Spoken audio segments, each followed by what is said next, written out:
Hi everyone, the Spiderman here. So guys, another request video. So I just want to say a massive thank you to Bobby Merry for joining my Patreon. If you want to join my Patreon guys, I'll leave a link in the description. So as you just seen, he sent me an email asking me to do some information on the Poke species, which is short for Poecilotheria. I have 3 Pokies in my collection. I have a adult female P. Metallica, a juvenile P. Metallica, and I have a sling P. Rufilata. So let's get started. So guys, on my first specimen, this is my adult female P. Metallica's enclosure, and you can see that you have a piece of cork bark tube, because these are an arboreal species. I put about 3 or 4 inches of substrate inside, a water dish, not bug gel. Bug gel is no good for tarantulas. A water dish, some sphagnum moss, which is good for holding humidity. And you can put a fake plant inside, or a real plant, just your personal preference. Just adds a bit of colour to the enclosure. And that's all you do really. It's best to give the Poecilotheria species more height than floor space. You can give them a little bit of floor space, but because being an arboreal species, they do like to hide inside their cork bark tube. So that is my first specimen. She is just behind the cork bark tube here, so I know where she is. That's why I'm putting my hand in there, and there she is there. She's looking very, very dark. That's because she's getting old. There's no such thing as a black P. Metallica. They just lose their coloration as they get older. She's around the 7.5 inch in leg span, so she's a big girl. I have had her now around about 8 years.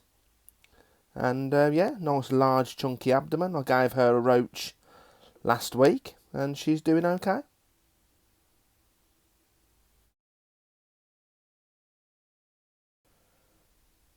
So guys, I just want to do a comparison. This is my juvenile P. Metallica, and you can see her beautiful bright colours. They do go darker as they get older, which I mentioned earlier. So let's show you my adult female. And there we go guys, for comparison, there is my adult female. And you can see the coloration, which she looks a lot more darker than my juvenile one. So I just wanted to point that out. When they do lose their coloration, it just means they're getting older. So that's another bit of information for Bobby Merritt to take in. So Bobby, the last Poecilotheria in my collection is my P. Rufilata, the red slide ornamental. So same again, a very nice upright enclosure, bit of cork bark for it to move around on.